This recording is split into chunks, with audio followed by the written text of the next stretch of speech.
दोस्तों I hope बढ़िया होंगे आप सब लोग और आपकी प्रिपरेशन अच्छी चल रही है।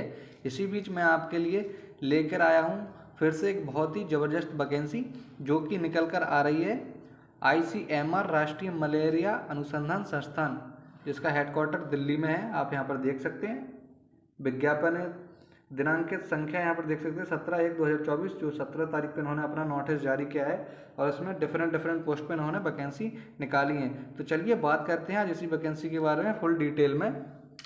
तो वीडियो को लाइक और चैनल को सब्सक्राइब करना ना भूलें। अगर आपको लगता है कि ये आपके काम का चैनल है या इससे आपको कुछ प्रॉफिट होता है तभी आप इसे सब्सक्राइब करें, वरना सब्सक्राइब ना करें। चलिए तो जानते हैं बिना टाइम वेस्ट किए बिल्कुल डिटेल में इस नोटिफिकेशन को।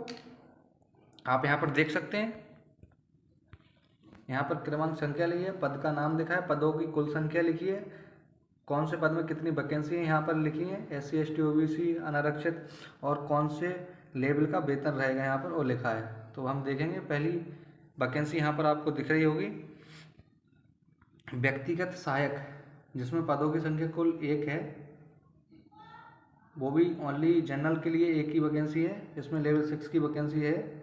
यहाँ पर आप देख सकते हैं 35,400 से लेकर 1,12,400 तक आपकी सैलरी रहेगी।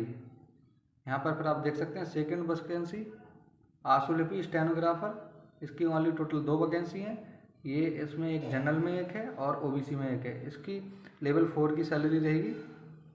अब बात करते हैं अपनी वैकेंसी नंबर 3 की, जो प्रवर श्रेणी लिपिक यानी अपर डिवीजन क्लर्क, इसको इंग्लिश में अपर डिवीजन क्लर्क बोलते हैं। इसमें टोटल 2 वैकेंसी हैं, एक जनरल में है एक OBC में। इसकी भी लेवल 4 की सैलरी रहेगी।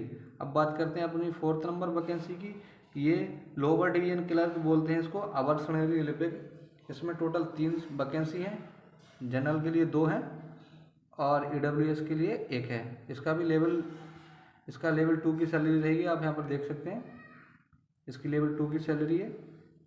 टोटल कुल पद 8 हैं, जनरल के लिए 5 हैं, OBC के लिए 2 हैं और EWS के लिए 1 हैं। आपको यहाँ पर दिख गया होगा। अब इसकी ऑनलाइन एप्लीकेशन सबमिट करने की लास्ट डेट क्या है, यहाँ पर देख सकते हैं। यहाँ पर उन्होंने दिया है 4/3/2024 शाम 5:30 बजे तक। आवेदन केवल ऑनलाइन मोड के माध्यम से जमा किए जाने चाहिए। शुद्धि पत्र यदि कोई हो तो केवल संस्थान की वेबसाइट पर प्रकाशित किया जाएगा। यानी आपको 4 मार्च 2024 तक इसकी लास्ट डेट है, यानी बहुत काफ़ी टाइम है इसको फॉर्म फिलअप करने को। लेकिन आप जल्दी इसका फॉर्म फिल कर दें, जितनी जल्दी आप फॉर्म फिल करेंगे उतनी जल्दी आपको ये जॉब मिल जाएगी, क्योंकि ऐसी जॉब्स के बारे में कोई भी नहीं बताता है। ये एक इंटरनल जॉब्स हैं जिनके बारे में बहुत कम ही लोगों को पता होता है और बहुत कम लोग ऐसी वैकेंसियों के बारे में बताते हैं। भले ही पोस्ट कम हो लेकिन कंपटीशन भी इनमें कम रहता है। तो आप ज़रूर अप्लाई करें अगर आप एलिजिबल हैं। बाकी आपकी मर्जी, मेरा काम आपको बताना है ऐसी वैकेंसी जिनमें बहुत ही कम कंपटीशन हो और आप इजी सिलेक्शन ले सकें। और तो चलिए जानते हैं आगे। अब इसकी बात हमने आपको बता ही दिया कि इसकी लास्ट डेट 4 मार्च 2023 5:30 बजे तक है। आपको यहाँ पर दिख रहा होगा। अब बात करते हैं इसकी पद के लिए एजुकेशनल क्वालिफिकेशन क्या रहेंगी। आप यहाँ पर देख सकते हैं ये हमारा पहली वैकेंसी है व्यक्तिगत सहायक, जो आपने ऊपर देखी थी। इसकी लेवल 6 की वैकेंसी थी, जनरल की एक वैकेंसी थी। आप यहाँ पर अगर आपके पास कोई भी डिग्री है तो आप इसको अप्लाई कर सकते हैं और आपको 120 शब्द प्रति मिनट की गति में अंग्रेजी या हिंदी में शॉर्ट हैंड करना होगा और आपको computer MS office power point का कार्य साधक ज्ञान होना चाहिए। आप यहाँ पर देख सकते हैं ये इसकी एजुकेशनल क्वालिफिकेशन है। और यहाँ पर इन्होंने लिखा है, यहाँ पर आप एक पॉइंट देखिए, कृपया ध्यान दें लिखित परीक्षा के लिए आहर्क अंक UR EWS OBC के लिए 50% और SC ST PW उम्मीदवारों के लिए 40% होंगे। केवल योग्य उम्मीदवारों को ही कौशल परीक्षा के लिए बुलाया जाएगा। इन्होंने बोला है कि लिखित परीक्षा में आपको 50% मार्क्स लाने होंगे, तभी आप स्किल टेस्ट में जा पाएंगे। 50% और 40% डिपेंड ऑन योर कैटेगरी, आपकी कैटेगरी कौन सी है उसके हिसाब से। अब आप यहाँ पर देख सकते हैं प्रतिलेखन कंप्यूटर पर अंग्रेजी में 60 मिनट या हिंदी में 75 मिनट में आपको टाइपिंग करनी होगी। अधिकतम एज इसकी 30 वर्ष है। आप यहाँ पर देख सकते हैं। हाँ, अब बात करते हैं सेकंड वैकेंसी जो आपने देखी थी STN आशुलिपिक स्टेनोग्राफर देखी थी, जिसका लेवल 4 की वैकेंसी है, जिसके लिए एक जनरल के लिए पोस्ट थी, एक ओबीसी के लिए। आप अगर इसमें कोई भी कॉलेज से, कोई भी स्कूल कॉलेज से 12th पास किया है आपने, तो आप इसमें फॉर्म फिल कर सकते हैं। यहाँ पर दिखा है, आप यहाँ पर देख सकते हैं।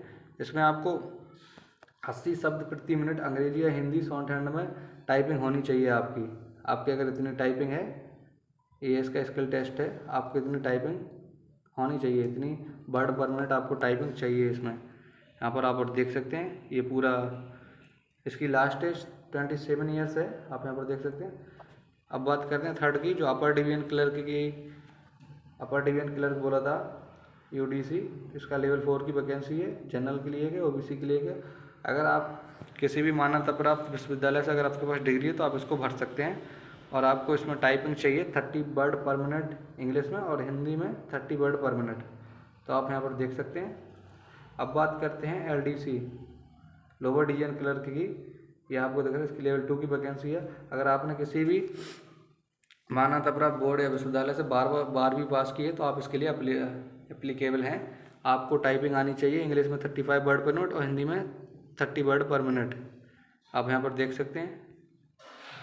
इन्होंने दिया है कि 5 कुंजी डिप्रेशन को एक वर्ड माना जाएगा, यहाँ पर आप यहाँ पर देख सकते हैं। इसकी लास्ट एज आपको यहाँ पर दिख रही है 27 ईयर्स है। अब यहाँ पर इन्होंने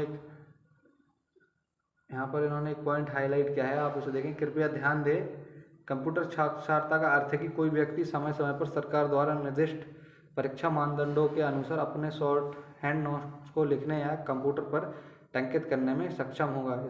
कंप्यूटर साक्षरता का अर्थ इन्होंने यही बताया है कि आपको थोड़ी बहुत कंप्यूटर की नॉलेज होनी चाहिए।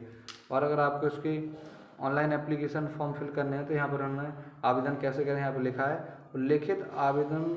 उल्लेखित पद हेतु आवेदन करने के लिए इच्छुक उम्मीदवार लिंक requirement.nimr.org.in के माध्यम से आवेदन करना चाहिए। आप इनकी वेबसाइट से ऑनलाइन आवेदन कर सकते हैं। यहाँ पर फॉर्म फीस देखो, उम्मीदवारों को अप्रतिदेय आवेदन शुल्क राशि 300 का भुगतान केवल ऑनलाइन मोड के माध्यम से करना होगा। यहाँ पर आपकी फॉर्म फीस 300 रहने वाली है, आपको यहाँ पर दिख गई होगी। यहाँ पर अपनी चयन प्रक्रिया बताइए, आप यहाँ पर देख सकते हैं, चयन प्रक्रिया आप पढ़ सकते हैं। यहाँ पर का नंबर, उपयुक्त पदों के लिए चयन केवल लिखित परीक्षा के माध्यम से होगा, जो कौशल परीक्षा उत्तीर्ण करने के अधीन होगा।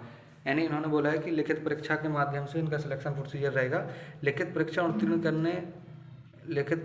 करने वाले उम्मीदवार यानी UR-EWS OBC उम्मीदवारों के मामले में 50% अंक और SC/ST PWD उम्मीदवारों के मामले में 40% अंक प्राप्त करने वाले उम्मीदवार ही कौशल परीक्षा के लिए पात्र होंगे।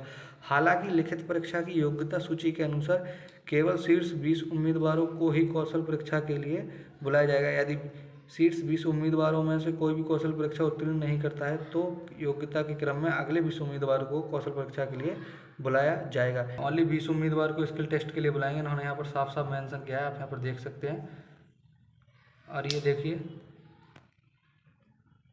घ नंबर आप देख सकते हैं, कौशल परीक्षा के लिए कोई अंक नहीं दिया जाएगा, इसलिए योग्यता सूची तैयार करने के लिए कौशल परीक्षा पर भेजना नहीं। यानी आपका ओनली रिटन टेस्ट पर ही सिलेक्शन प्रोसीजर है, इसमें आपको स्किल टेस्ट के कोई भी मार्क्स नहीं दिए होंगे, इन्होंने बताया। आप यहाँ पर पढ़ सकते हैं, ये पूरी इसकी चयन प्रक्रिया है, आप यहाँ पर देख सकते हैं। और अगर आपको इसमें रिजर्वेशन चाहिए, छूट चाहिए, तो आप यहाँ पर पढ़ सकते हैं। का नंबर, आर्थिक रूप से कमजोर वर्ग, अनारक्षित, आप यहाँ पर पढ़ सकते हैं। आयु सीमा क्या रहनी चाहिए, आप यहाँ पर देख सकते हैं, इस हिसाब से आपकी आयु सीमा रहनी चाहिए, आप यहाँ पर देख सकते हैं। आयु सीमा हो गई। और परिवीक्षा अवधि इन्होंने बताई है, यानी आपको सिलेक्शन होने के बाद परिवीक्षा अवधि में 2 वर्ष तक रखेंगे, 2 वर्ष तक परिवीक्षा अवधि है। अन्य यहाँ पर आप पढ़ सकते हैं, ये इसका पूरा ऑफिशियल नोटिफिकेशन है, बहुत सी यहाँ पर चीज़ें लिख के दी हैं, आप यहाँ पर पढ़ सकते हैं, ये पूरा नोटिफिकेशन है। ये नोटिफिकेशन इंग्लिश में भी, अगर जिसको भी हिंदी में दिक्कत हो वो इंग्लिश में भी ये नोटिफिकेशन है। इस नोटिस का PDF मैं अपने टेलीग्राम चैनल पर डाल दूंगा, आप वहाँ से भी इसे डाउनलोड कर सकते हैं, ना तो आप यहाँ से भी देख सकते हैं। आप आई होप आपको वीडियो पूरी अच्छी तरीके से समझ में आई। अगर आपको इस वैकेंसी से रिलेटेड कुछ भी डाउट है तो आप कमेंट जरूर करें, मैं आपका 100% रिप्लाई करूंगा और उस चीज़ का सॉल्यूशन करूंगा। मेरा मकसद है आपको ऐसी वैकेंसियों के बारे में अवगत कराना जिनके बारे में बहुत कम लोग ही जानते हों और बहुत कम कंपटीशन हो और आपके सिलेक्शन के चांसेस ज़्यादा हों।